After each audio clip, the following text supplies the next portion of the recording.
Hello. I just want to start by saying thank you, Lord. We reached the end of May. So, this is May Roundup. I was going to talk about compassion fatigue, but then I realized I'll be more or less repeating myself because it goes hand in hand with burnout. So, I've prepared something different. So, here we go. So we end May by remembering why you became a nurse. Many will answer, I want to care for others. In other words, you became a nurse because you care. And caring for others without caring for yourself leads to compassion fatigue, meaning you end up unable to care for your patients or clients because you neglected to intentionally look after your mind, body, and spirit. Compassion fatigue has been making headlines because it goes hand in hand with burnout. The only difference is that in compassion fatigue, a single moment can turn your whole world upside down.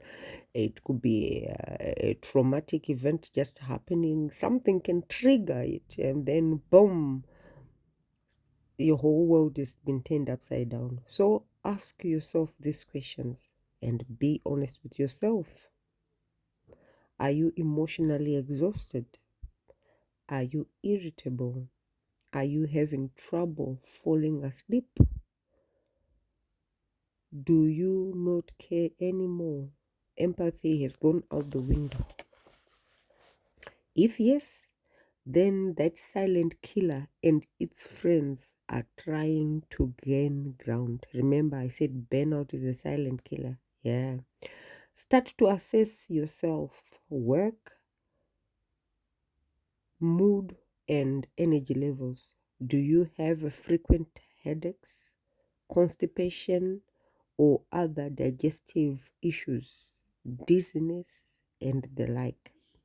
Are you having trouble making simple decisions or completing tasks? Do you feel helpless? And has your confidence levels plummeted? Has your job satisfaction also plummeted? And has your thoughts just been focused on your intention to live? You just want to live. You're like, I just can't do this anymore. Yes? No? Then it is time to put a few things into action. Identify what is draining your energy. Name it. Don't be shy. Name it. What is draining your energy the most? Is it end of life care? Is it wound care? Is it deteriorating patients? Because some people work in high acuity emergency wards and that can be very draining. Is it dementia care? That can be very challenging too. What are you going to do about these things that you have named that are draining you?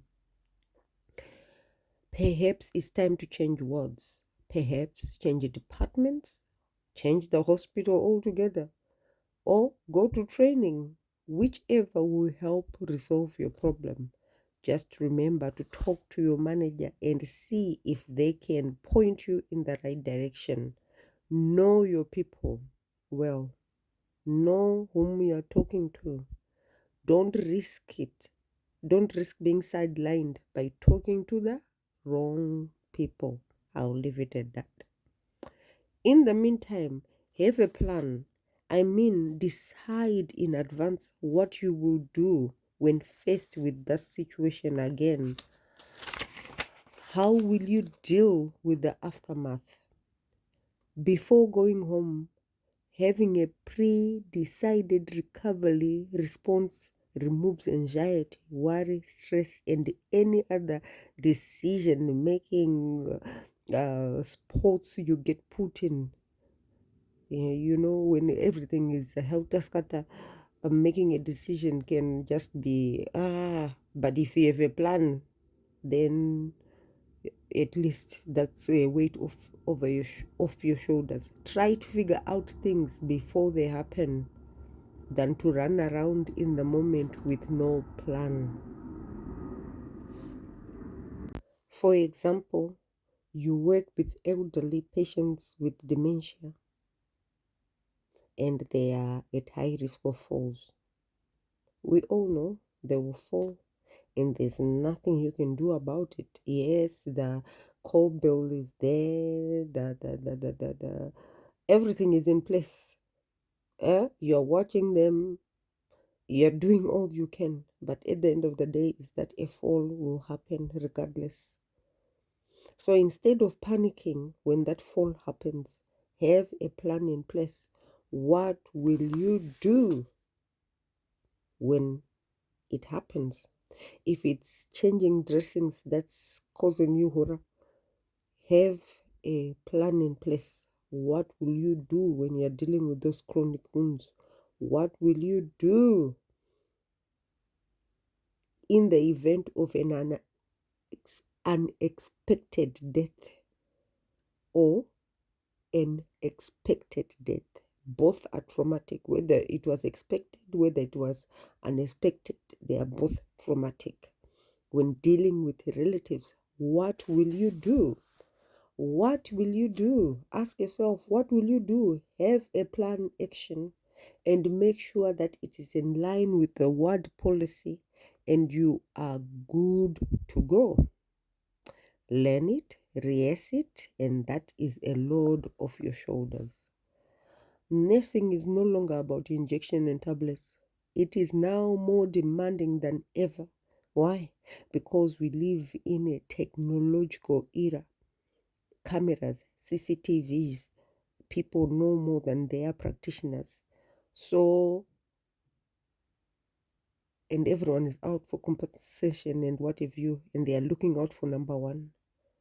The best way you can also look out for number one is to know your role, your duties, your expectations, or the ward expectations, the expectations of the patients. Know the policy like the back of your hand, and you will be just fine. Eh? You need to be a ninja nurse. Eh? And you will survive. You will survive. And that's all from me. I'll see you next month as we do the monthly update once again. Goodbye.